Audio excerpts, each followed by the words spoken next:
Hello, hello everyone.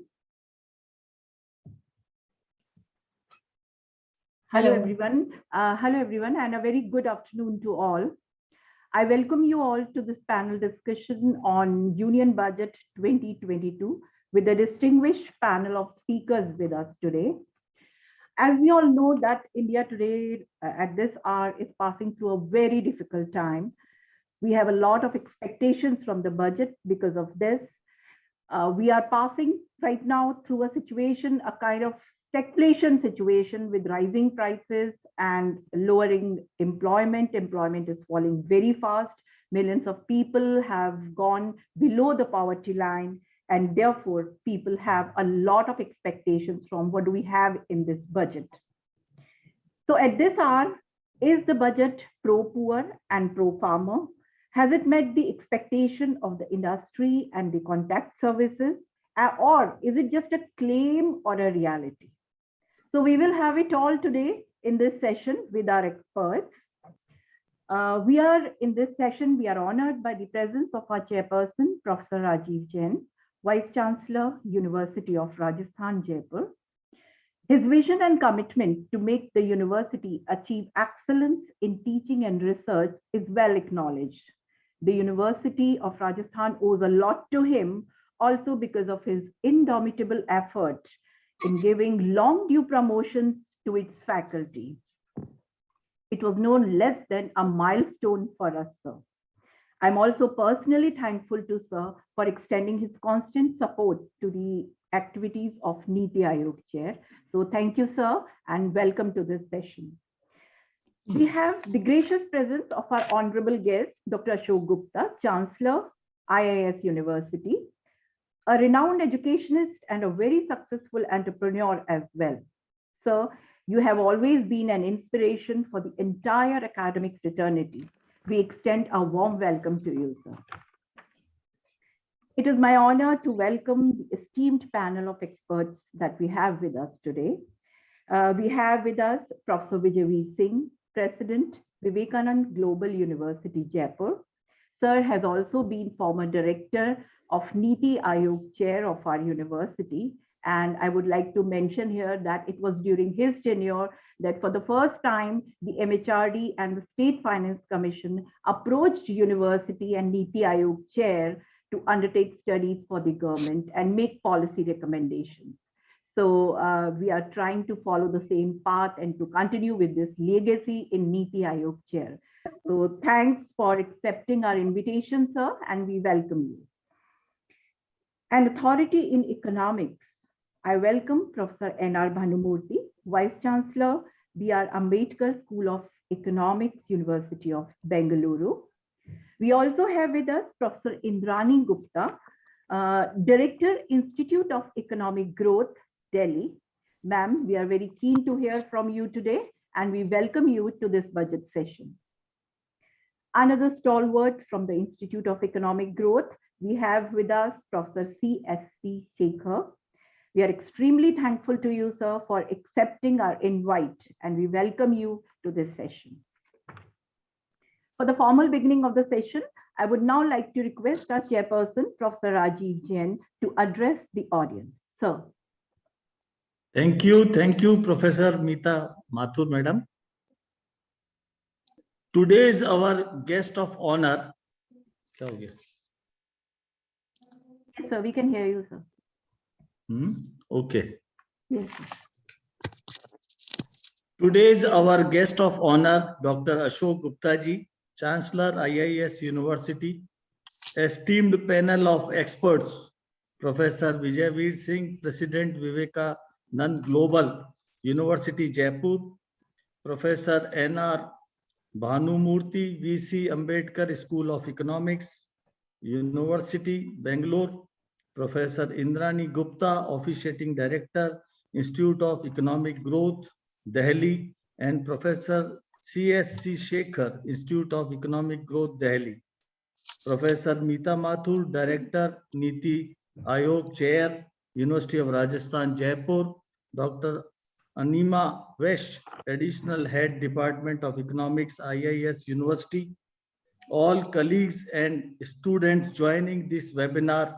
It is a matter of delight for me to chair this session on Union Budget 2022 jointly organized by Niti Aayog, Chair, University of Rajasthan and Department of Economics of IIS universities.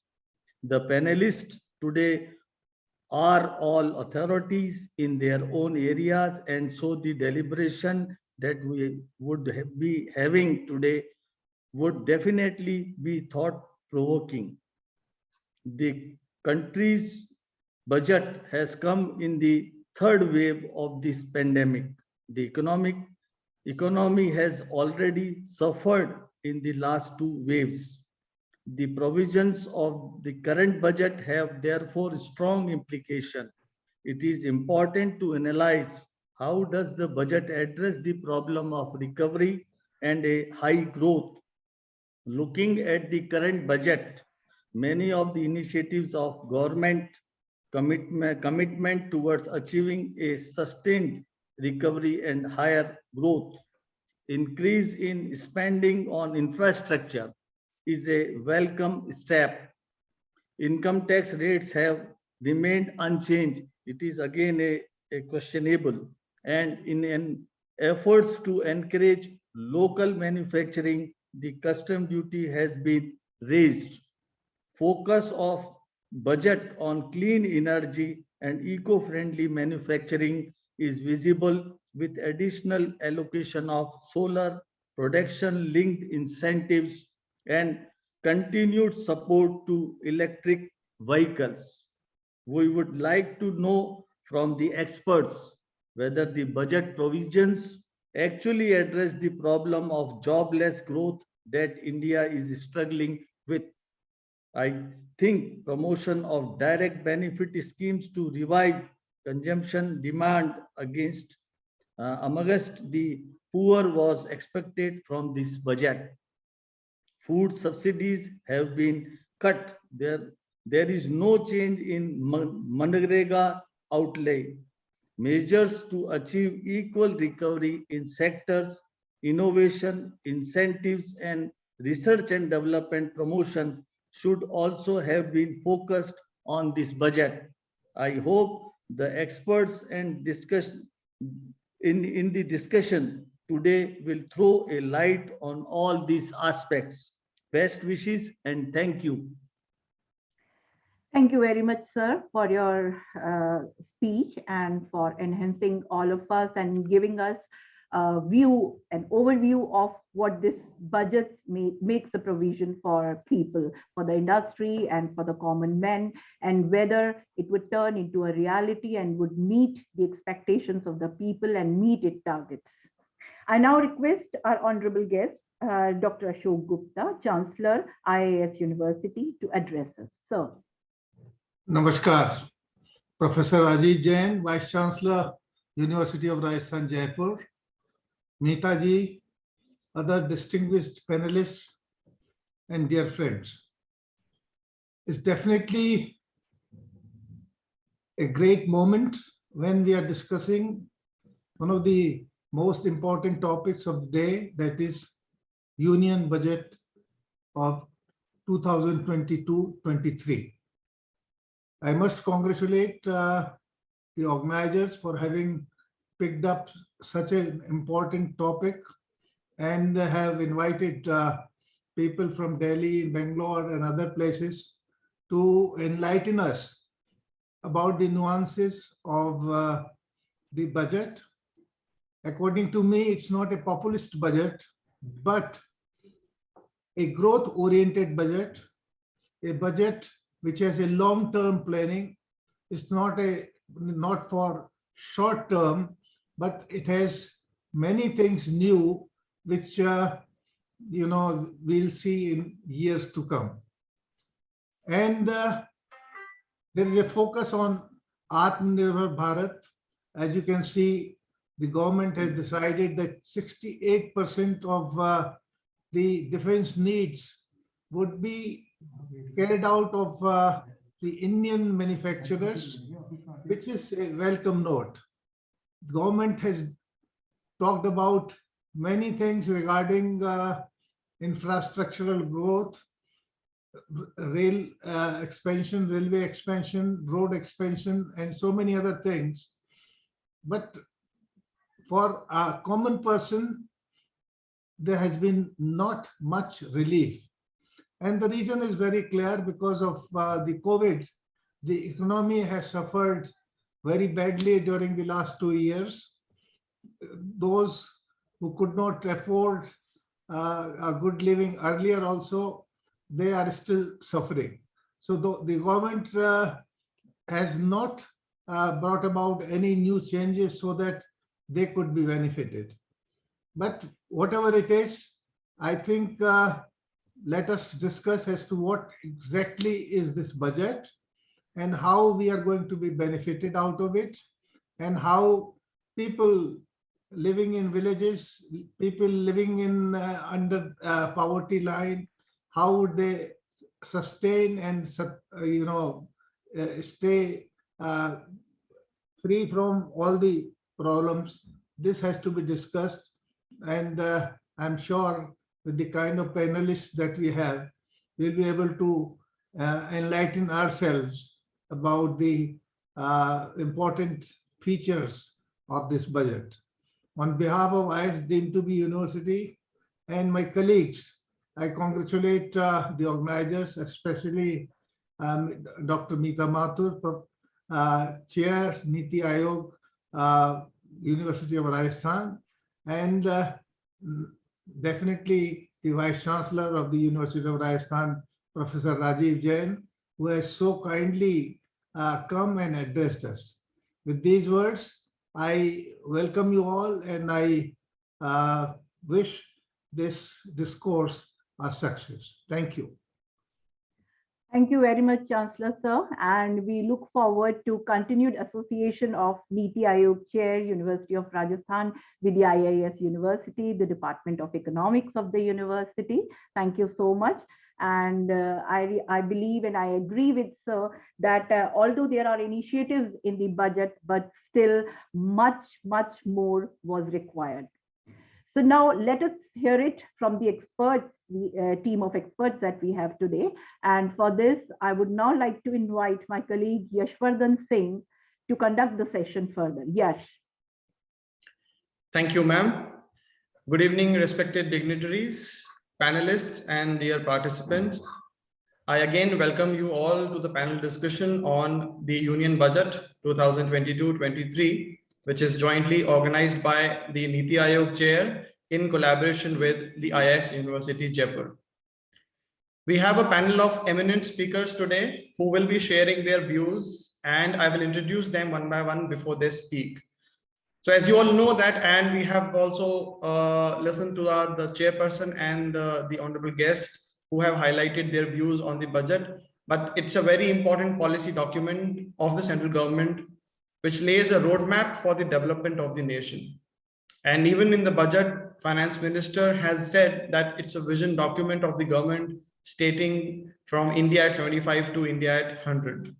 Hence, it becomes very important to decode the proposals and the targets discussed in the budget for the understanding of the students, researchers, and the common man at large. So we have a very illuminating panel today, which is going to highlight the budget proposals on some of the key issues like macroeconomic and fiscal framework, health sector, agriculture, rural development, social sector, and infrastructure. I'm going to begin by inviting Professor N.R. Bhanumurthy, who will be speaking on macro and fiscal framework. Sir is working as a professor of economics and presently Vice Chancellor at Dr. B.R. Ambedkar School of Economics, University, Bengaluru, and is also the Secretary of the Indian Econometric Society. Presently on lien from National Institute of Public Finance and Policy, New Delhi, has been associated with a number of institutes like Institute of Economic Growth, New Delhi, UNESCAP, Bangkok, UNDP, Regional Center for Asia Pacific Region, Colombo, and some institutes of repute like World Bank, ILO, and ADB. He has also worked extensively on the developmental economics, macro monetary economics, international money and finance, and macroeconomic model. Over to you, sir. We can start off with your talk and then we'll move on to the other speakers. Thank you, Yash. Can you hear me? Yes, sir. Yes. Yeah, how much time Yes, sir. I have? So roughly 15 minutes for each speaker, 15 to 20 minutes. Yeah. Okay, 15 or 20? So we can have 15 and then we can extend it to 20. Okay. Okay. So first of all, let me thank University of Rajasthan and IAS University for inviting me to this panel discussion on the union budget. And I'm doubly happy that I'm joining this panel with my very illustrious colleagues from Institute of Economic Growth, Dr. Indrani Gupta and Dr. Sekhar, and my other well-wisher, I must say, Professor Singh from Jaipur.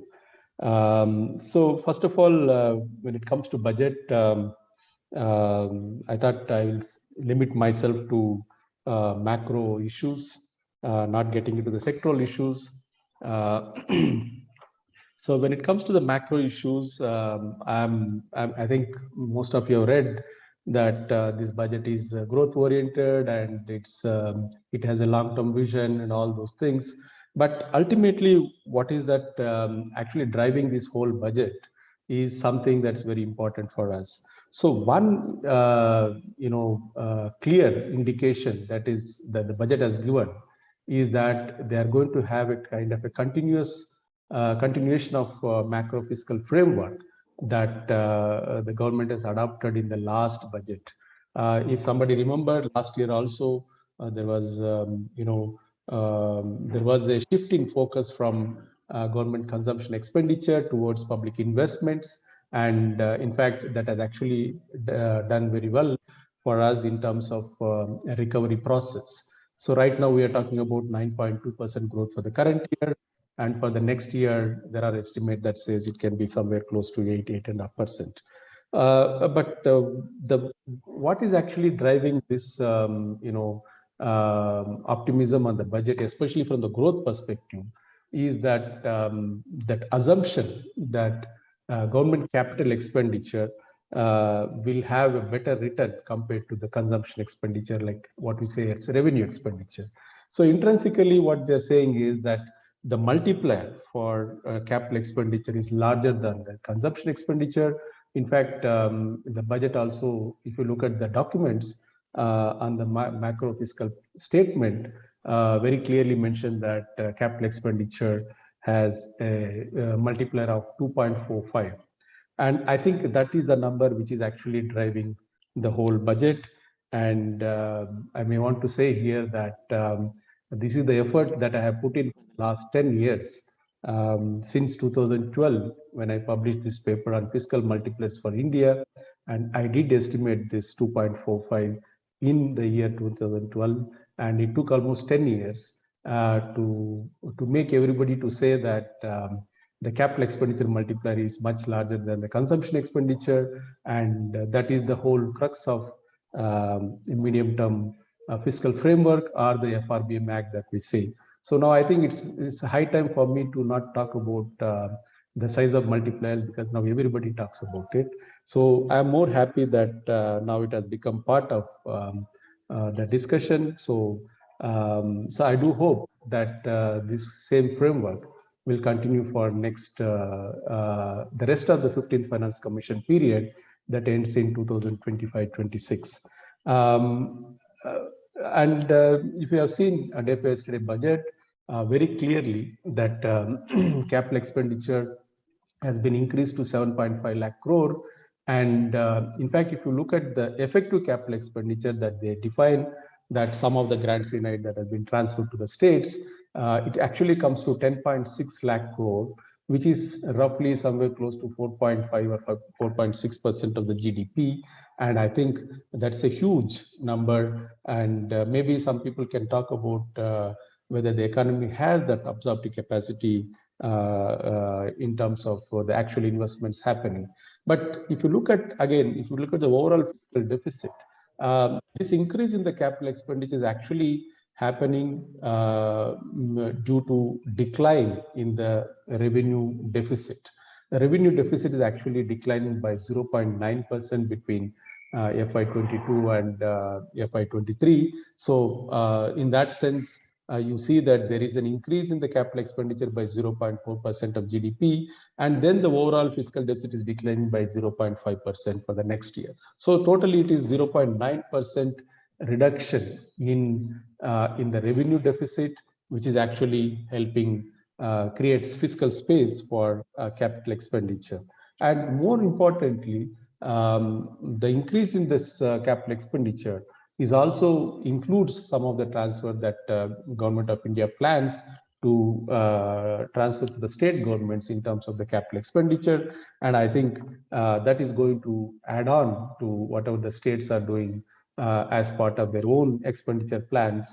And is going to be over and above that FRBM limits set for the state governments. So overall, I think on the capital expenditure story, it's very clearly it's going to be growth oriented, and it's just a continuation of what happened in the last last budget. And within the revenue deficit, I think the biggest reduction, so to say, is actually on the subsidies. I'm sure all of us believe that I think there is a need to bring down the subsidies. Now, if you look at the subsidy bill, it is being actually brought down substantially compared to what we have seen in the last year. So there is overall, I think there's a shift from subsidies to a capital expenditure, and I think that's going to be very important for us.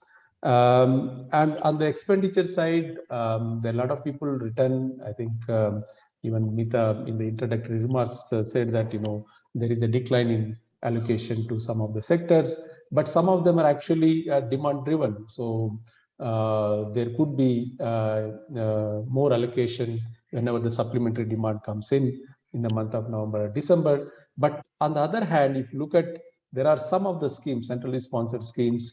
I'm sure Sekhar knows about it because we are part of the review mission for the rural development. There are some saturation for some of the centrally sponsored schemes. And added to that, one thing that's very important for us to keep in mind is there's also increase in public expenditure efficiency in the last 6 to 7 years, especially when this whole public delivery mechanism is actually rooted through this Jan Dhan Aadhaar and Mobile Trinity. So in that sense, there is some kind of improvement in the overall public expenditure efficiency, and I think that could be one reason why we are seeing some decline. But having said that, certainly there are sectors like education and health, or there are other important sectors certainly needed more resources for going forward. So I think that we have not seen. So that certainly was something all of us were looking forward for. In terms of inflation and employment, again, if you look at the budget, they assume nominal GDP growth of 11.1% for the next year, and even if you say that this inflation, the real GDP is going to be somewhere close to 6.5 to 7%, you will still see that inflation would be within the Monetary Policy Committee's target of 2 to 6%, below 6%. So there are a lot of another reason which this budget will not be inflationary, for a simple reason, as I said, the share of revenue deficit to the fiscal deficit, which is a very important indicator for the quality of expenditure, has actually declined from somewhere close to 77 or 78% to somewhere close to 50% or 52%. So the reduction in that whole ratio of revenue deficit to fiscal deficit actually tilts the whole balance from inflation to growth. So in that sense, the fiscal deficit need not be inflationary, or the budget proposals that we have right now need not be inflationary, although there are pressures from the external environment, like that increase in the world oil prices or the increase in the imported inflation. These are some of the things which we cannot do much, except that we need to observe those imported inflation. So otherwise, I don't really see that the budget proposals are going to be anywhere inflationary. So in that sense, we'll see a right balance between the growth and inflation in the coming years. In terms of employment, I believe that increase in the potential GDP growth because of the proposals that we have right now should actually help in generating more employment, although it may not happen immediately. But I think going forward, growth is one sure measure, sure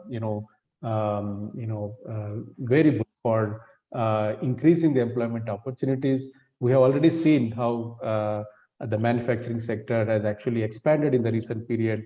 And once the service sector also catches up with the growth of manufacturing sector, we should be able to see that, especially the contact intensive sectors, if it picks up, we should be in a position to see more job opportunities happening in the country. In terms of the medium-term fiscal policies, I think this is where I don't know if anybody has seen my article in Financial Express today, where I was saying that, whatever the policy that we have done in the last 2 years is fine, but unfortunately, the government seems to be shying away in coming out with a medium-term fiscal framework. Last year also, they did not submit to the parliament. And this year also, they say that because of a lot of uncertainty, they didn't want to come out with a medium-term fiscal framework. So I think, that itself will create a lot of uncertainty for overall macroeconomic conditions going forward. I was hoping, especially when the public debt to GDP ratio for the center has actually crossed 60%. And if you add, state governments, we will be seeing a public debt to GDP ratio of somewhere close to 93 to 94%. So which is going to be historically high.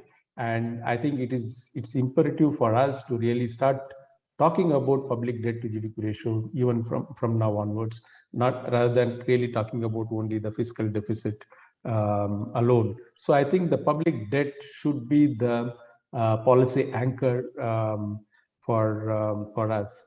In fact, that is something completely missing in the overall macro fiscal document that is being presented part of the budget. And one small point I want to tell, and I'll stop there. See, one reason why there is too much of discrepancy in the last 7-8 years, or maybe more than 7-8 years, in the overall, the fiscal deficit which is planned, actually fiscal deficit that we are running, the whole volatility actually been explained by the disinvestment alone. So the disinvestment you have seen for FY22, the disinvestment target was set at 1.75 lakh crore, but actually we ended up in generating just about 75,000 crore, and it all depends on, again, the LIC IPO, which we are not really sure what's going to happen this year. So I was just saying that, from now onwards, can we really talk about fiscal deficit net of disinvestment? So the disinvestment proceeds need not be added into your, the non-tax revenues that we are talking about.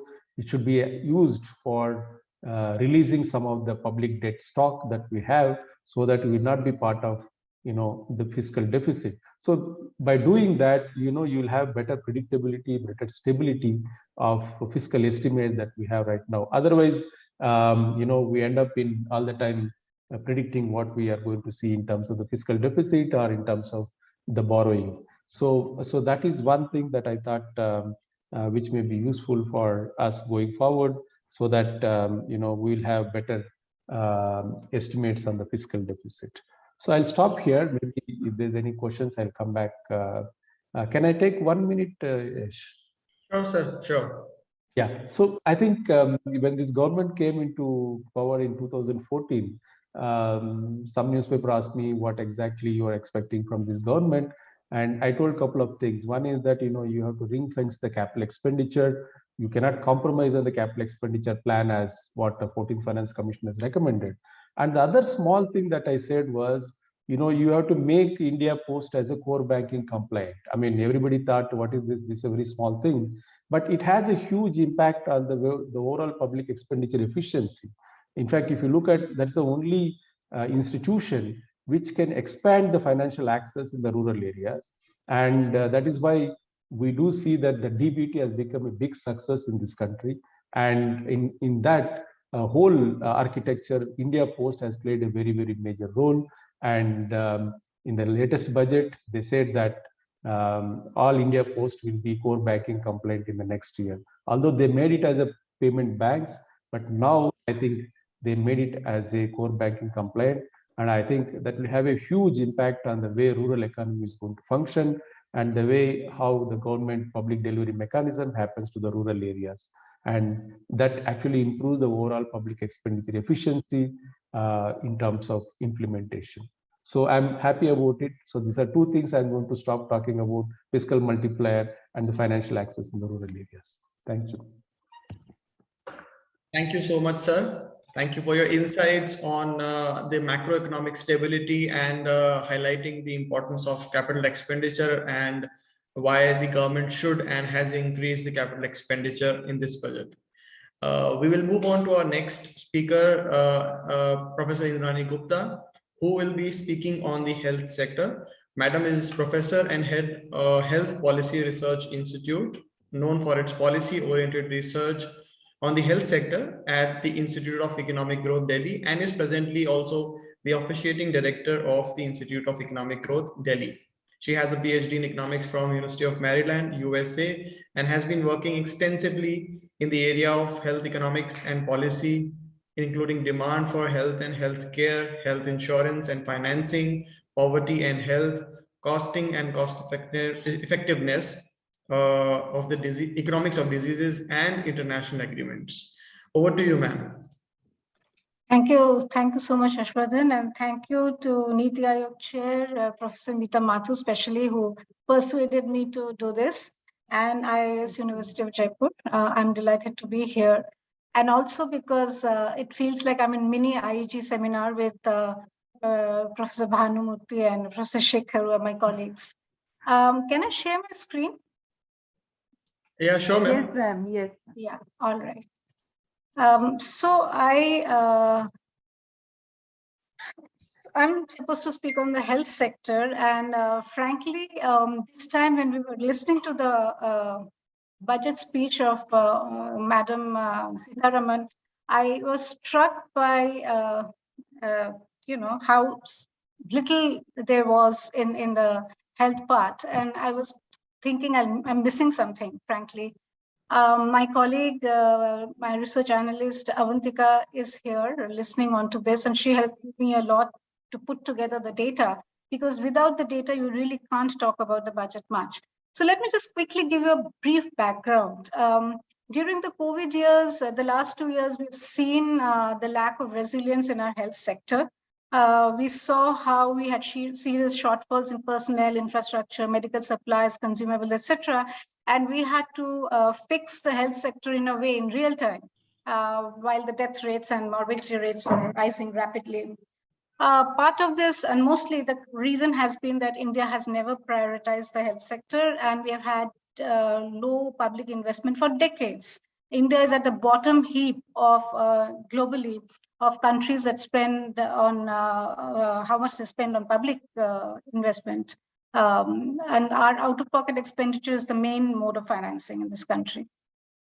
With that background, we can say one good thing, that we did see scaling up of vaccination pretty rapidly, though, I'm a bit struck at times at the way absolute numbers are presented on vaccination instead of rates, but nevertheless, we did do very well there. And we don't know what the COVID years did to non-COVID care. And many of us suspect that it has been pretty hard on people who had to stop seeking care. So that data is not available. Since last year, I'm sure many of you remember, a new curious thing started happening with the health budget, which is that we started including water, sanitation and nutrition in the health, under health. So it was called health and well-being since last year. And we had a lot of discussions around last year's budget as well, which showed an 137% increase. But when you deconstruct that budget, you see that it was actually very minuscule. Nevertheless, we had a lot of expectation from this budget. Let's see what happened actually. Now, there are the highlights are that there was a national mental health program which has got a significant funding, including a telemental health program. So mental health has been prioritized. There's a national digital health ecosystem with digital registries of health providers, etc. That has got a lot of money. There is what is called Mission PMA BHIM, which is essentially under Ayushman Bharat Health Infrastructure Mission, which, as Bhanumurthy was also saying, infrastructure is a big thing, and health infrastructure as well, and which is absolutely right, because we saw how we needed a robust and resilient health infrastructure during the COVID pandemic. So this is supposed to develop capacities of health systems in institutions over the coming years, which is very good. Mission Poshan 2.0 and Saksham Anganwadi, Mission Vatsalya and Mission Shakti, all of these have also been prioritized. So this is nutrition, and PM Poshan Shakti Nirman is the midday meal scheme revamped. So there has been some allocation for nutrition, and there is also allocation under what is called the Jal Jeevan Mission. So this is the water sanitation, and that is the nutrition. And the core health is what happens in the Ministry of Health and Family Welfare. Now, when you look at, just for those who may not be that conversant with the structure, the Ministry of Health and Family Welfare has a Department of Health and Family Welfare and Department of Health Research, under which ICMR also comes. So if you look at the first two rows, we have given you the actuals for 2021, the budget estimates for 21-22, and the revised estimates, which is the more important variable, if you have them, and then 2023 budget estimates. So those who do budgets often do RE to B, B to B, etc.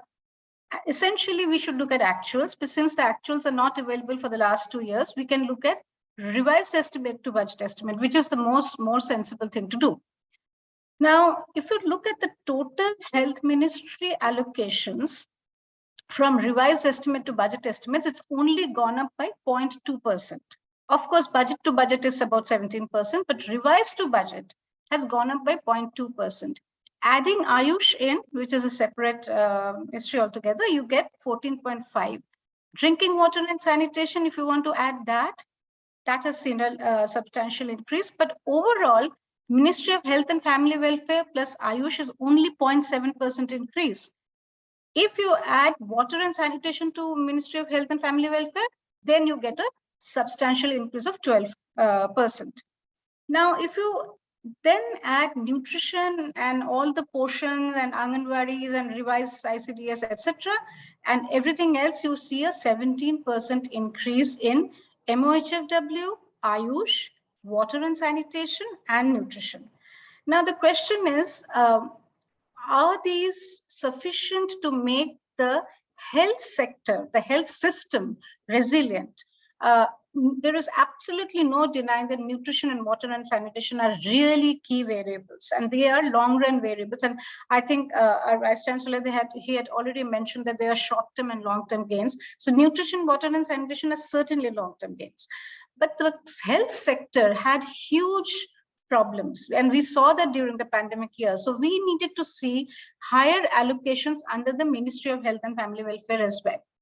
Now, so if you look at the MOHFW allocations as a percentage of total government expenditure, it has remained the same at around 2 to 2.2%. So this is the last column where you actually look at the budget estimates, and you see that from 1.9 in 2016-17, it has been going to 2.3, 2.2, 2.1, 2.2. So actually, MOHFW allocations that should have seen a huge increase because of all that had happened in the last 2 years did not get that fillip at all in this particular budget. That was very disappointing. Now, if you look at your MOHFW as a percentage of GDP, what we did in the blue ones are all actuals, and the orange or saffron ones are on estimated GDPs. You kind of see that as a percentage of spending out of GDP, MOHFW has actually not gone up at all. MHW allocations, which is unfortunate. But if you add water and sanitation, yes, it looks as though it has gone up a little bit, but it's not as much as you would think would be enough to bring out changes. Now, when you deconstruct the department's budget, and Avantika did a lot of this, in the last 1 day or so, because we are still learning what's going on. There's a lot to plow through. You see that the second column shows you the shares of these items in totals, and the last two gives you the growth rates. Now, of course, for instance, your strengthening of NCD-C branches, that is non-communicable diseases and zoonotic diseases, etc., other neglected tropical diseases, they should have been a much higher proportion of total expenditure, but there's minuscule, 0.02, and that has a huge jump, which is kind of nice. Hopefully next year we'll see a higher share. NHM, National Digital Health Mission under NHM, that has also seen a big increase, but that's only 0.04 share. But the items that matter a lot, like NHM, National Health Mission, has been one of the best programs of the government over the years. Of course, it started with, many years ago. That has somehow been not seen enough of an increase. In fact, it has seen a decline B over B and slight increase on RE over B. So you can see a decline in that. And there are, AIDS programs, other programs have also gone down. Even a national mental health program has only got a small share and a slight increase in RE over B, but no increase in B at all. But it is also showing up. One thing that is very important in this particular budget is different items show up under different,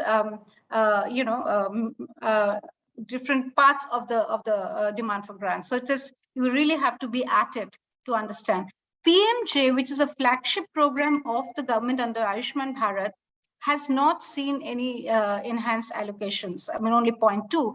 And the reason being that last year, possibly non-COVID care fell due to the lockdown. So now they have to make up for that, and that is why it is very low. Now, coming back to what the economic survey says, I'm just putting it there because this was a major thing in the economic survey. If you look at the health line, even by government's own admission, nothing much is happening as a percentage of GDP. 1.2 to 2.1, it is minuscule. But who is responsible for this 2.1? Even if we deconstruct that, and that is the state governments. To reach the 2.5 visualized in the national health policy, 2.5% of GDP, right now it's about 1. So to reach 2.5 by 2025, we will have to spend, the states will have to raise the funds, not the central government doesn't seem to be doing much about it. So currently the total government health expenditure is about 1.3% of GDP, and which is center plus grants to states. States spend 1% of GDP on health. So the onus of spending will come from the states. And if you add water and sanitation and nutrition, etc., it's again the states that will have to do much of the fundraising. With and NHM allocations going down, PMJ remaining the same, the nutrition component hasn't gone up by that much, though it is a big ticket item mentioned in the budget speech.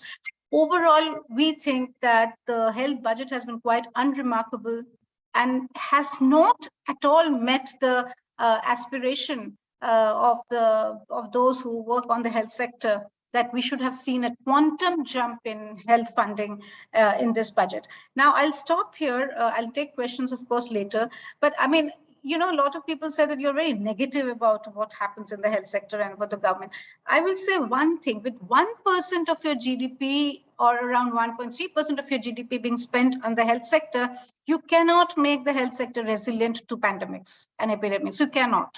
And you can't move towards universal health coverage, unfortunately. Countries that have had UHC have spent about 4 to 5% of their GDP on the health sector, and we have not seen that happening over the years, nor in this particular budget. Thank you. Thank you so much, ma'am, for your insights on the health sector and doing the deconstruction and decoding of the allocations which have been done for the health ministry in this budget. We will move on to the third speaker, Professor Sekhar, who will be speaking on agriculture and rural development. Sir is a of Economics at Institute of Economic Growth, Delhi, and Honorary Director, Agricultural Economics Research Center, University of Delhi. He has a PhD in economics from Delhi School of Economics and has been associated with numerous institutes like CES, Hyderabad, ICRIA, New Delhi, etc. He has been working extensively in the field of agricultural markets, food security, rural development, etc. Over to you, sir. Thank you, Yash. Am I audible? Yes, sir. Thank you, Dr. Yash. Thank you, Professor Mathur, for inviting me to this important panel discussion. Actually, it feels very nice and also homely to be sharing this platform with Professor Bhanumurthy and Professor Indrani Gupta. Both of them have been my long-time colleagues at IG, so it almost feels like at home. So as Yash has rightly pointed out, I'll be mostly focusing on agriculture. And after very detailed insights into the macroeconomic scene and also the health sector by Professor Bhanumurthy and Professor Indrani Gupta, I'll be taking up the another important sector, which is agriculture. So at the outset, let me say that the budget this year, at least the budgetary allocations for agriculture, seem to be in the right direction for once. In fact, what Professor Bhanumurthy has highlighted, most of the focus has been on the capital expenditure, and it's a growth-oriented budget. That's what I see in agriculture also. I'll explain a little more on that a little later. Now, any budgetary exercise has to be placed in the proper perspective of what's happening to a particular sector, its growth trends, and also growth of the subcomponents within the sector. So in that sense, if you see agriculture, agriculture has been doing quite well in the last 3-4 years, particularly during the pandemic period when all other sectors suffered. Agriculture is one sector which showed resilience. In fact, it has grown by more than 4% and then 3.6%, and in the coming year it is expected or projected to be growing around again 4%. So that's a decent growth rate. So given this satisfactory performance, the government does not seem to have increased allocations by a lot in agriculture. But what they have done is they have actually focused on the key areas. So that's very important. When I say key areas, although the growth of agriculture has been very robust in the last 3-4 years, if we see the subcomponents, it's crop sector, which right now actually has a share of around 60%. And then the next important sector is livestock, which is almost like quarter of a GDP's value added, not GDP, the value added of agriculture sector. A quarter of that is coming from livestock sector. And the next important thing is fisheries and aquaculture. And livestock and fisheries have been growing at a very rapid rate in the last many years. Nearly 7-8% is the normal growth rate, average annual growth rate for these two sectors. So one, their share is increasing in the overall value added in agriculture, and also they're showing a very rapid growth. So it is imperative that allocations or the focus should shift to this. Not only because of growth consideration that allocations should be increased for these sectors, but also on considerations of farmers' income.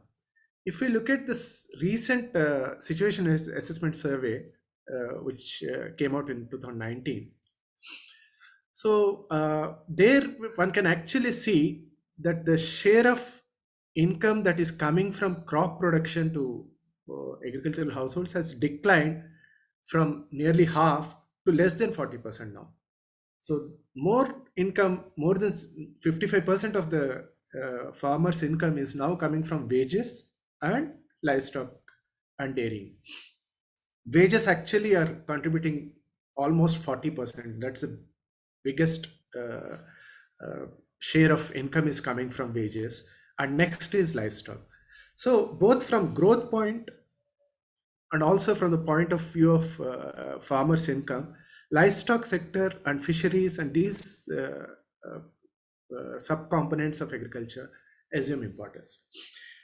In that context, actually, I can see that this year the focus has actually gone in the right direction in the terms of more allocations going to animal husbandry and also fisheries. But let me take each of the subsectors one by one and then discuss them. So first I'll take up the crop sector. Within the crop sector, there are a number of programs, as you all know, like PM Kisan, which is a direct benefit transfer to the farmers, then Rashtriya Krishi Vikas Yojana, and all these. There are various other flagship programs within the agriculture sector. So this year, what government has done is they have, in keeping with their focus at the macro level of increasing capital expenditure, they have allocated more to Rashtriya Krishi Vikas Yojana, which is basically a very, actually, it is intended to build infrastructure at the state level for agriculture. So for that program, they have increased enormously the allocation from 2,000 crores to 10,000 crores, which is almost more than 4.5 times. Of course, they have added some other programs into that, which were erstwhile listed elsewhere. But even factoring in that, we see that the allocation for capital expenditure in agriculture has gone up substantially in that direction. And similarly, actually, Professor Indrani Gupta was mentioning a very curious thing about health, that there are many of these things are scattered all over in the demand for grants. So one needs to really look carefully. This used to be the case in agriculture earlier, but this year they seem to have done the opposite to what they have done in the health sector. They have actually consolidated many of the related items into one thing. In fact, there were many things like National Food Security Mission, organic value chain, Paramparagat Krishi Yojana, focusing on organic farming and other things, which were scattered all over the place. But now they have brought all these components into one program called Krishi Unnati Yojana. So which makes it that much easier to monitor and also keep a track of what's going on within each of these subcomponents. And also another important thing is that duplication can be actually reduced, if not totally done away with. So in that sense, actually consolidation of many of these programs is a good thing in the right direction. And with this, let me move to animal husbandry and dairying. In animal husbandry, they have done one very good thing, which has been in the pipeline for quite some time. Many of the researchers working in the area of animal husbandry, dairying, have been asking for increased allocations to take care of diseases and veterinary care for animals. And this has, at last, I see that it has been done.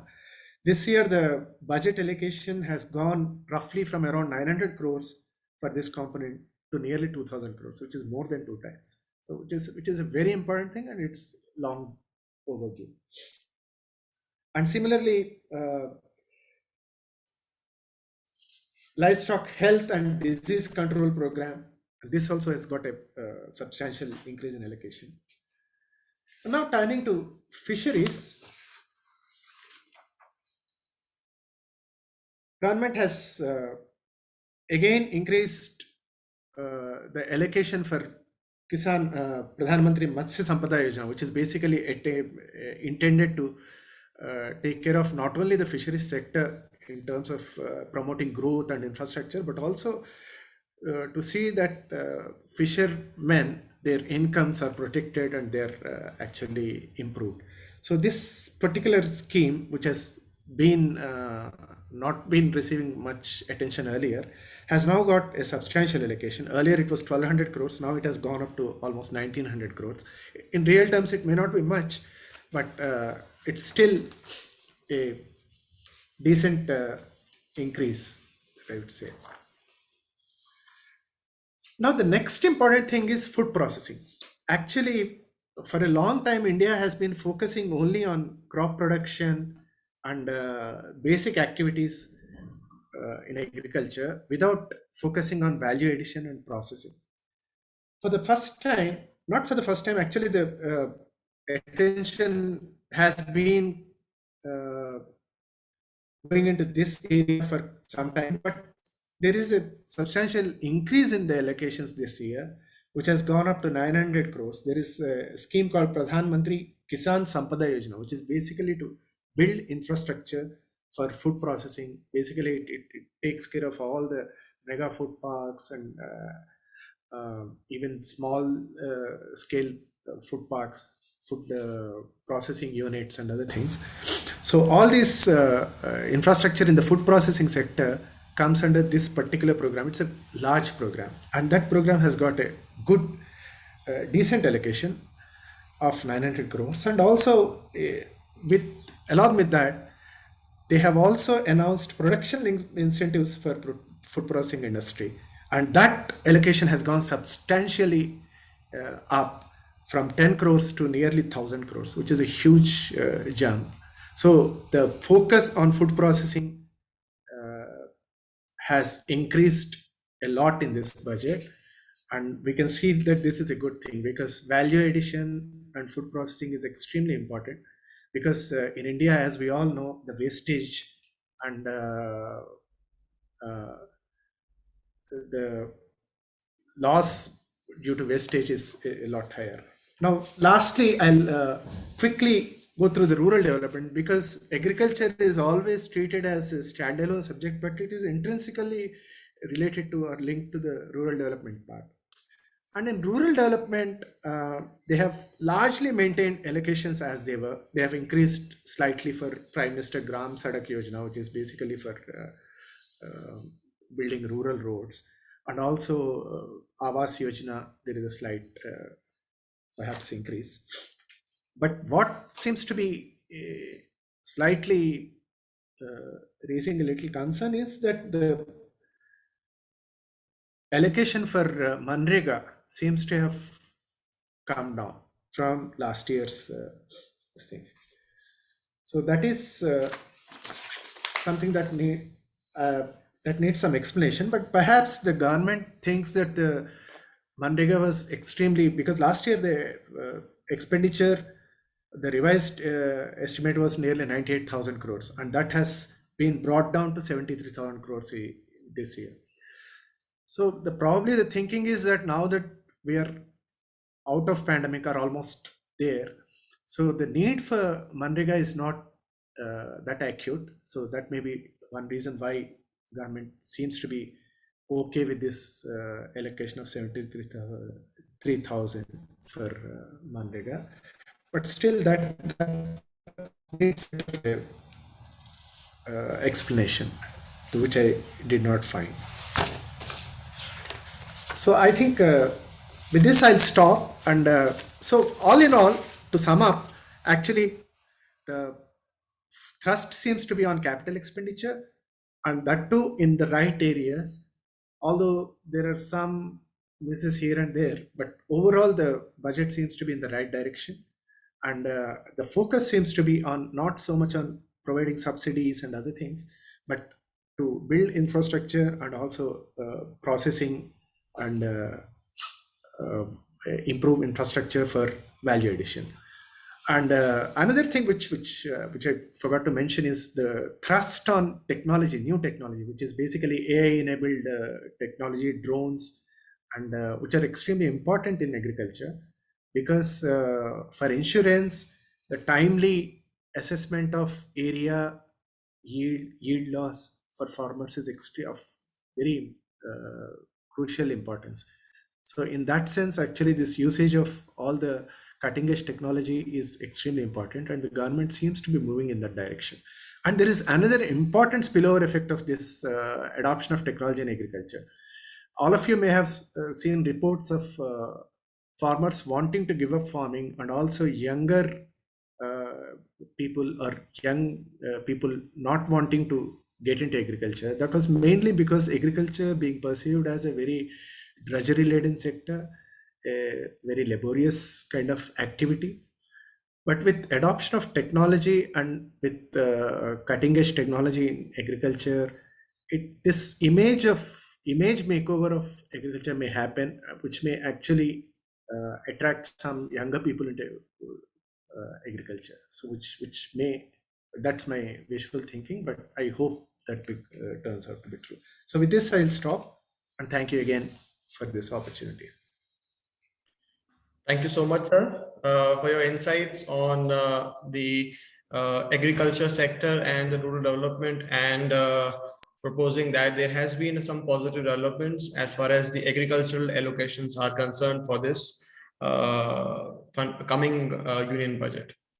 Now we'll be moving to our fourth and the last speaker for the session, Professor Vijay Singh, sir, who will be speaking on the social sector and the infrastructure.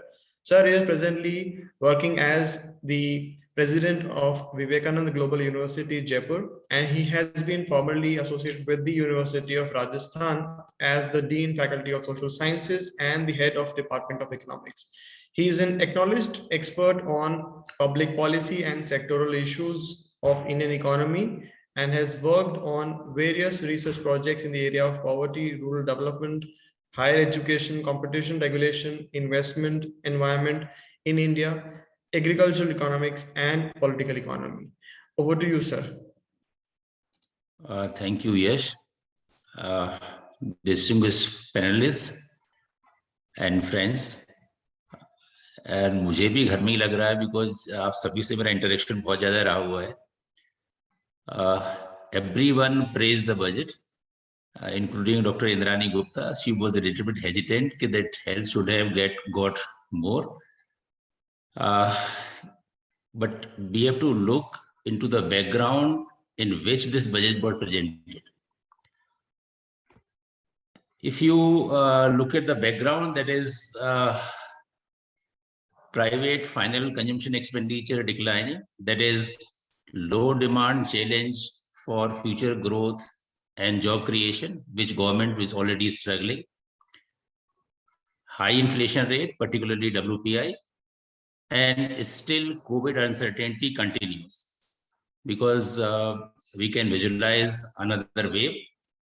So in this situation, if finance minister decides to allocate funds for various sector or obliging one individual group, I think this crisis led us to present a very good budget in a form of a vision document, which we were looking for a long time, because initially we have seen that is the focus was on consumption expenditure, giving flagship schemes, giving freebies, and with that, now when the focus is on capital expenditure, and Bhanumurthy said, then I believe him 100% that multiplier of capital expenditure is much higher than the multiplier of consumption expenditure.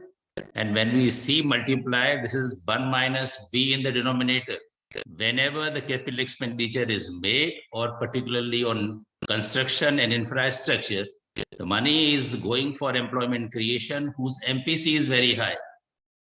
So that can be again a win-win situation for growth as well as for the situation of unemployment, because majority of unemployed people in India are not skilled. So the focus goes on basically the capital expenditure and particularly investment on modern infrastructure. And then we say there is a multimodal approach, that is Gati Shakti. So focus is Gati Shakti, and so second focus is on urban development. When we say focus on Gati Shakti, that is जिसको finance minister कहते हैं 7 engines of growth, that is whether it is road transport, rail transport, airport, port, and other modes of transport, the infrastructure is good, then certainly the cost of transportation is going to be reduced in a cost competitive world. So there is one area we're looking for the long time. And it is not that some people are asking why government is coming forward, why government is not encouraging the private sector. We have seen for the long time, whether it was the foreign direct investment or investment from private sector in infrastructure, that has not come up to the mark. So when private sector is not coming forward, so government has taken up the responsibility of improving the infrastructure. So certainly it will be a win-win situation. Obviously, the dividends will not be immediate. It will take time, but this step is in the right direction. Similarly, the focus on urban development, particularly the towns in tier 2 and 3, allocations are there, but much of this will be depending on how state governments are going to implement these schemes. So obviously the state role will be equally important. Here, some people actually ask that why government has not gone for various schemes. So one way the government is to be praised, that is, even after the elections in 5 key states, there is no political announcement related to X by Z schemes, no benefit target scheme for specific groups. So that credit is given to the government. And one, as Professor Bhanu said, that subsidy is reduced.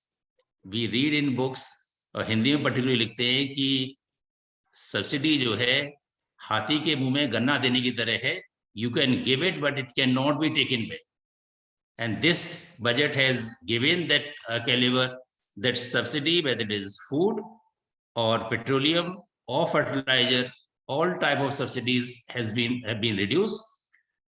One thing I remember in the between, so that Professor Bhanu can reply, that is, when we say that nominal growth rate is going to be 11.1%, to my mind, basically the inflation, when we say 8 to 8.5% growth, inflation adjusting with 11.1, the growth rate cannot achieve as 8 to 8.5%. So why government has kept 11% growth? So I just debated because these were the two questions I have in my mind. Now, coming to the sector related to us, which we are dealing with, that is the education. In education sector, government has increased allocation. I am not going to the small allocation, that how much the central schools, how much the school education, how much the higher education, how much the digital university.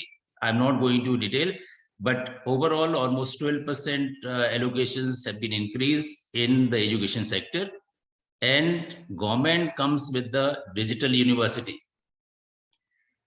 When we say digital university, the vision is that present universities will be aligning, collaborating with the digital universities to give the world-class education to their students.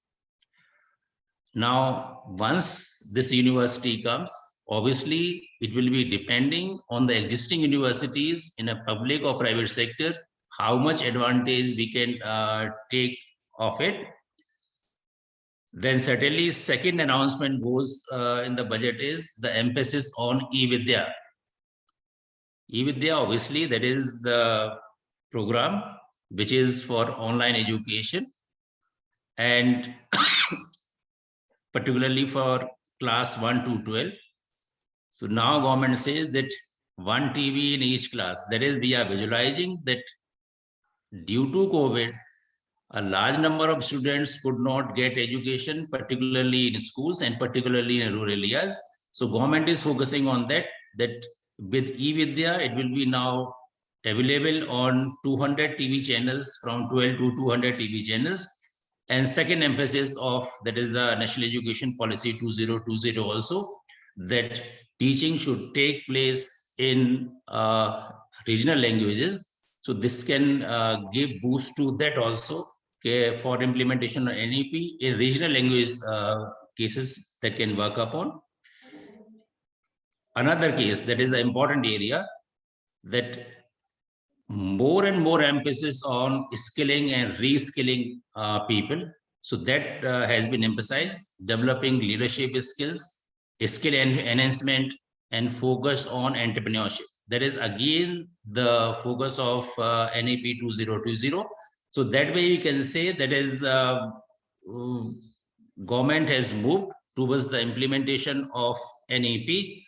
However, if we look at the requirement of NEP or the promise made by NEP regarding the allocation to education sector, so this education allocation will not be sufficient.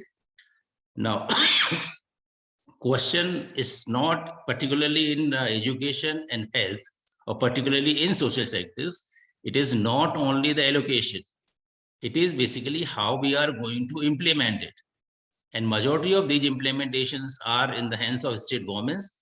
So in education particularly, until unless we improve the implementation process, one is the targeting, allocation, second one is the targeting, but education cannot, targets cannot be achieved by meeting the financial targets. So here the focus of NEP as well as the budget is that we have to focus on outcome-based education, and the parameters of outcome-based education are very different. Even the teachers do not know what is the criteria of outcome-based education, what are the parameters. So government can provide allocations, government can provide funds. So the majority of things will be depending on the implementation of these allocations. Lastly, I will say that is regarding rural development. One point which I think missed, that was the focusing on the financial inclusion. When government says that all post offices of India will be working like banks in rural areas, the people can go for online transaction, they will be having ATM facilities. So in that way, that will boost, give the boost to the financial inclusion. With that, I will stop here. If any question, I will take that. Thank you. Thank you so much, sir. Thank you for your insights on the social sectors like education, rural development, and the other related sectors, and infrastructure specifically, which is being highlighted in this budget. Also, thank you to all the participants, for the panelists for their thought-provoking and informative presentations. We have some questions which we would like to throw to the panelists and to take their opinion on them.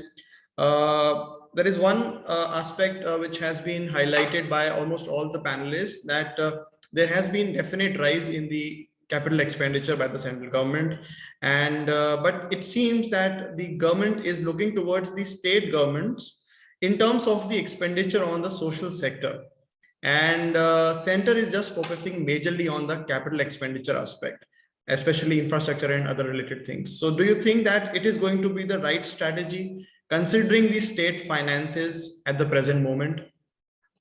We can start off with Professor Bhanumurthy, sir. See, it's a yes or no in my view. If you look at the 14th Finance Commission, right? I'm sure Professor Indrani might have a slightly different view on this. 14th Finance Commission has increased the devolution by 10 percentage point, right, from 32 to 42%, and it's almost like a untied grants. So I've been arguing that when the states are getting a increase in the untied grant to the extent of 10%, and they also need to get 10% responsibility also from the central government. So there is nothing else left there. You know, there are some of the sectors where I think the states are in a better position to really, you know, allocate and implement, right? I mean, center cannot do everything. So in that sense, while I still argue that the states are better placed, maybe they need more resources. And I think that's where we have, you know, if you look at even the recent budget, there's also hand-holding of states. In fact, that 1 lakh crore additional capital expenditure that has been transferred to the states is basically interest-free loan for the next 50 years. So this is going to be over and above what the 4% limit that has been fixed for state government borrowing. In addition to that, I have been arguing that at least now that the GST is in place and it's going to complete 5 years by June 2022, and there is a fear that, you know, the states might lose that assured transfer of 14% per every year, the compensation part. So I've been arguing in many places that the states need some more years of hand holding in terms of GST compensation. And I think if that happens, I believe that states are still in a better position to implement the social sector programs. Okay, thank you, sir. Ma'am, you would like to contribute on that? It cuts both ways, actually. In the health sector, we know that there are states that are really backward and they have not been able to increase their health expenditure. But of course, too much dependence on the center and for transfers can make them not want to prioritize. They'll wait for the funds. But we did some analysis and it does show that after the Finance Commission's a 10% increase, they have not deprioritized health, at least. So we can expect them to continue to do so, but I think the margins are so low. I mean, the whole financing is at such rock bottom that at this point, I think some more, whether you call it hand-holding or transfers or whichever other way, send more central programs, etc., would really help. And in many areas like public health and disease programs, etc., the center will have to step in and show that okay, fine. There could be many arrangements of sharing. So center ups the ante, then the states would probably follow. But I also agree that you have to be very careful that you don't make the states very center dependent. So it has to be thought out very carefully, and that's what the finance commissions were supposed to be doing this. But at this point, I think despite all of these arguments, I still think that the center had a responsibility to increase health financing substantially and distribute some of that to the states as well. Thank you, ma'am. Sekhar sir, your take on this argument? Yeah, actually, yeah, these are all a little sector specific. I think Professor Indrani Gupta rightly pointed out that in health, probably there is a larger role for center. But as far as agriculture goes, I would argue that states are better placed because agro-climatic conditions, soil conditions, everything differ across states, even within states, across districts also. So states are in a much better position to actually focus on what kind of infrastructure is needed, what kind of facilities are needed. So to that extent, I think I will go one step further than what Professor Bhanumurthy said. Center not only cannot do, but it should not do also. They should leave some things to the states and they have to take responsibility. Yeah. All right, sir. Sir, Singh sir, you would like to comment on that? Actually, I am very clear as far as education is concerned. It is the responsibility, much responsibility lies on the state government. When I do not have resources, why I am opening university every day? Without faculty, without building, without students, why I am opening university for one registrar, one vice chancellor, one finance officer, and one control of examination? So the question is, whatever you have, first you strengthen them, and then you go for the expansion.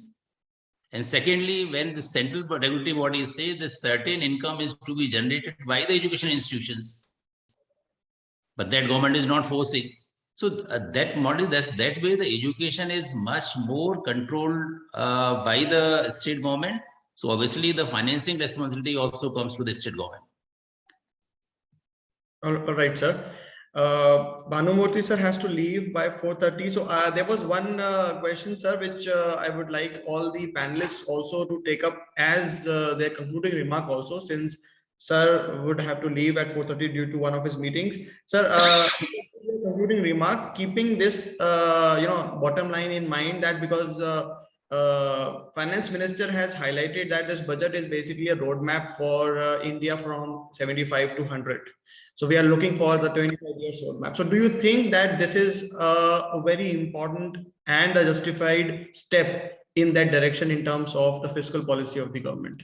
So that can be yeah. Certainly, it's a structural shift in the way the expenditure pattern is happening in the last 2 years. But I don't think I can watch for next 25 years because this is the last budget before the pre-election and all those things happening in the next year. So for the medium term, I would say that certainly this is the way we need to really focus. But not to say that, we should cut all the expenditures on the social sector and all those things. I think it's very important, as Professor Indrani pointed out also. I think there is very important that, we need to have, more expenditures going towards very crucial sectors like health and education. But at the same time, I think for me, the state governments, although they have so much of degrees of freedom right now, but they are in a different levels of efficiencies. They implement the social sector programs. We were hoping that 15th Finance Commission will actually endogenize that whole public expenditure efficiency as part of the devolution.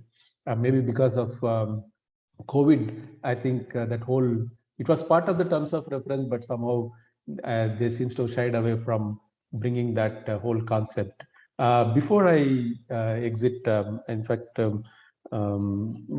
Singh Sab has asked some question regarding the nominal GDP growth and real GDP growth. So we have to believe 11.1%, and we don't know. There is no official real GDP growth projections for the next year, except that Economic Survey has made something like 8 to 8.5%. Maybe they were not aware of what the budget was assuming in terms of the nominal GDP growth. So we were saying that the 11.1% seems to be more on the conservative side. Maybe it can go to 12.5 or maybe 13%. So in that sense, I'm sure Singh Sir would be very happy that the inflation would be within that 6% range, while we still achieve 7.5% GDP growth for the next year. Thank you, Varun. Thank you. Thank you so much, sir. Thank you for your time. We'll have 10 more minutes before we wind up the session. So there were one or two more questions which we can throw to the panelists. There was one more argument regarding the cryptocurrencies in the budget, that the government has said that we will be taxing cryptocurrencies by 30%. So do you think that before announcing such thing, we should have a proper legal system in place as far as the cryptocurrencies are concerned, so that gives you a proper roadmap or your vision about the cryptocurrencies? Any of your panelists can take up that question. I think government want to just discourage that, and that is very, very true, that if you are putting any product under tax system, first it should be regularized. First you accept that it is the part of the system, because you are not taxing the black money also. You are not taxing certain illegal income also. So once if you are realizing that cryptocurrency you are giving a legal status, only then it should be taxed. But I think government has given one funda, that is if you are using it, if you are making profit on that, certainly government can ask for taxation. Thank you, sir. Ma'am, sir, you would like to add on to that regarding the cryptocurrencies? I don't understand cryptocurrency much. I also. But I think there should be much more information to public about what cryptocurrency is, what it can do, what it can achieve, why and why not. I think there should be more dissemination of information to begin with, apart from all of these other tax issues. I mean, I think it's suddenly been unleashed. I mean, it's been going on in the world for a while, but there is very indistinct understanding of what cryptocurrency is and what it can do. So I think some of that is required really before one talks about taxes. I don't know whether Sekhar has other views. I don't know. But this is the right question to commerce people actually.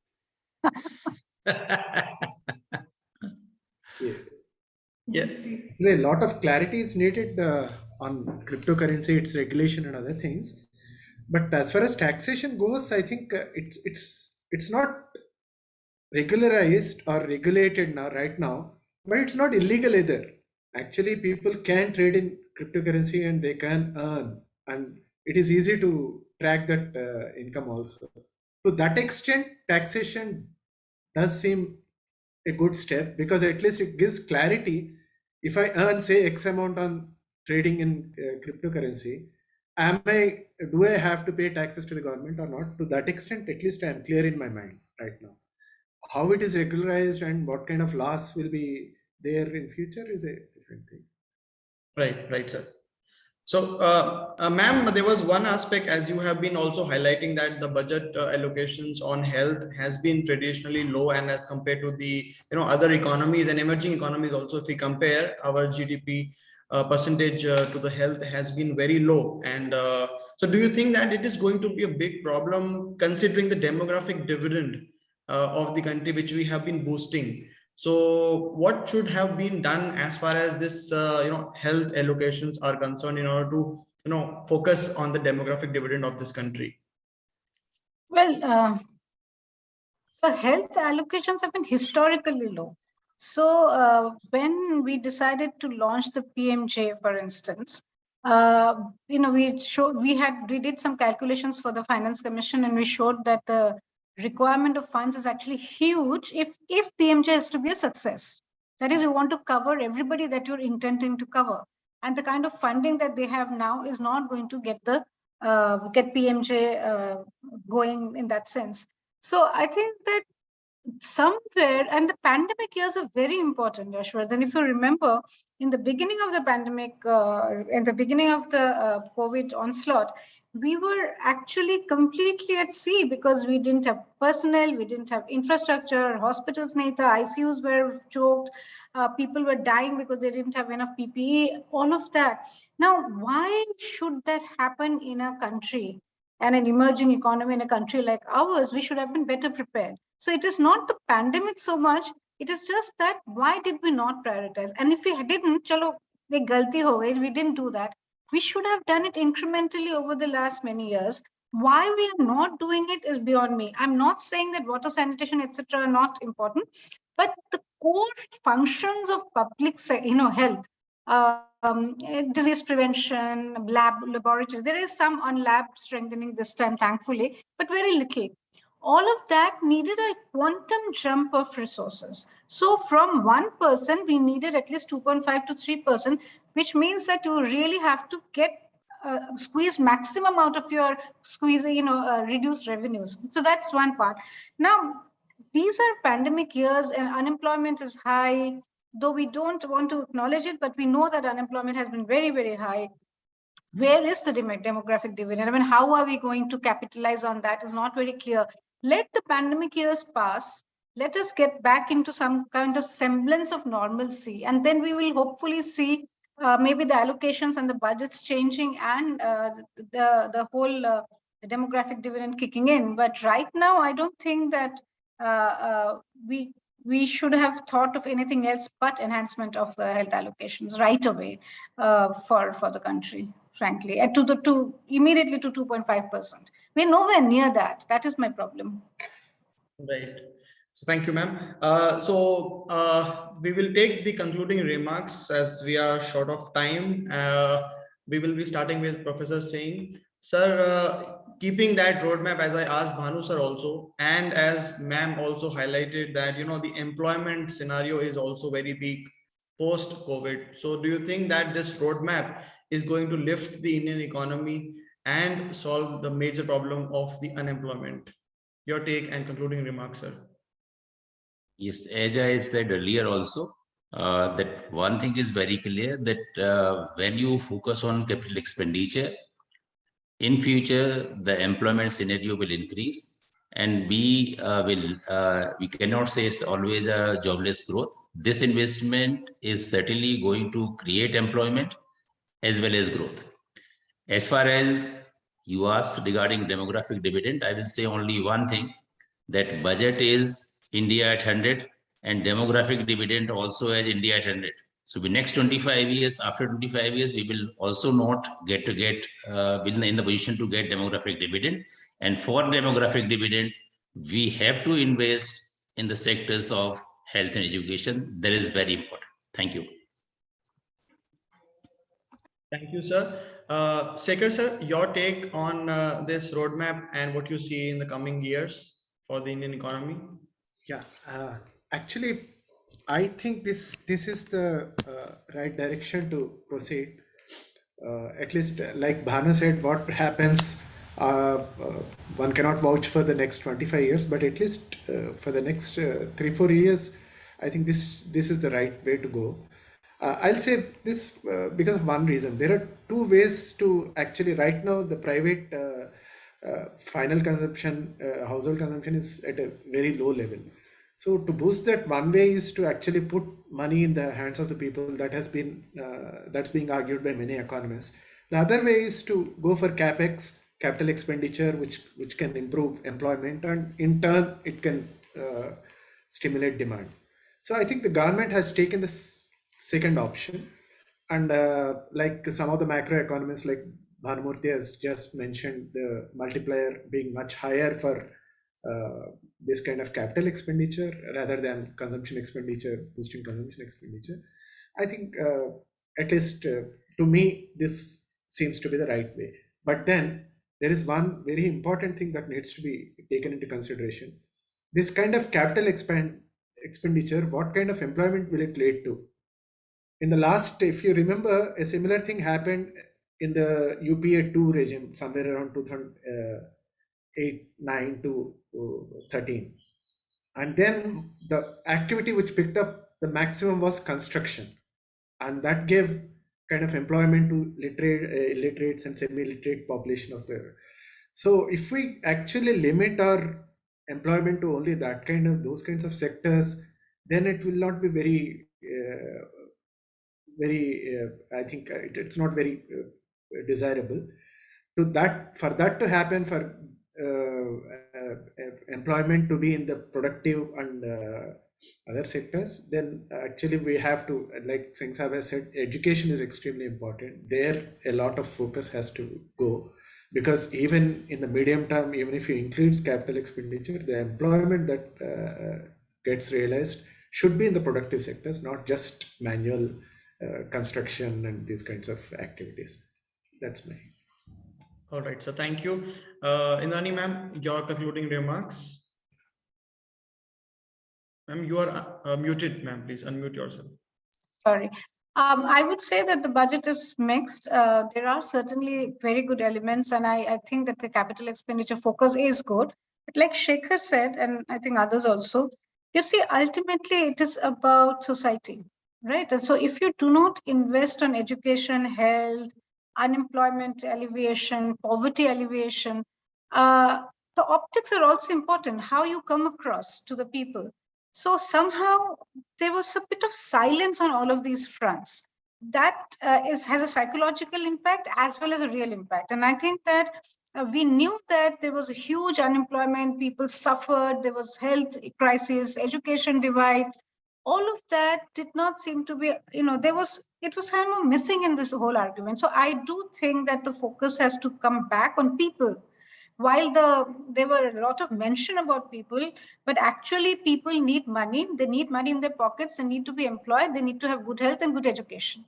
If these things are missing, then this can't be. I mean, for me, the budget lacked all of that. Of course, there are other elements that are pretty good, but I think this focus was missing. Thank you. All right, ma'am. Thank you so much. So we'll come to an end. I think we had a very good discussion, and we try to decode the union budget in a simplistic manner with the help of our panelists. And I'm sure that the participants must have some key takeaways from this session. And most importantly, we had an argument that obviously capital expenditure has been one of the most important mainstays for your future growth. But yes, the social sectors are also very important, and that should have been taken into consideration. And in future also, they should be your prime sectors as far as the economic growth is concerned.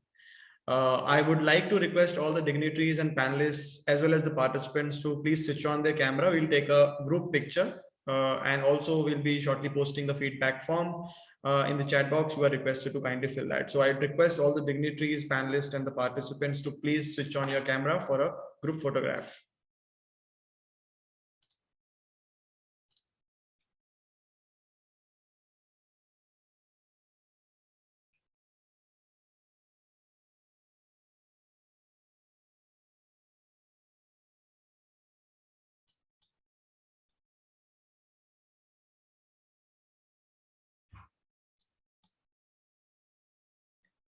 Thank you so much. So we shall now close the discussion, and I would like to thank our panelists, Professor Vijay Singh sir, Professor Bhanumurthy sir, Professor Indrani Gupta ma'am, and Professor C.S.C. Sekhar sir for their time and relevant opinion on this issue, union budget. I would also like to thank the chairperson of the session, Professor Rajiv Jain, Honorable Vice Chancellor, University of Rajasthan, for chairing this session.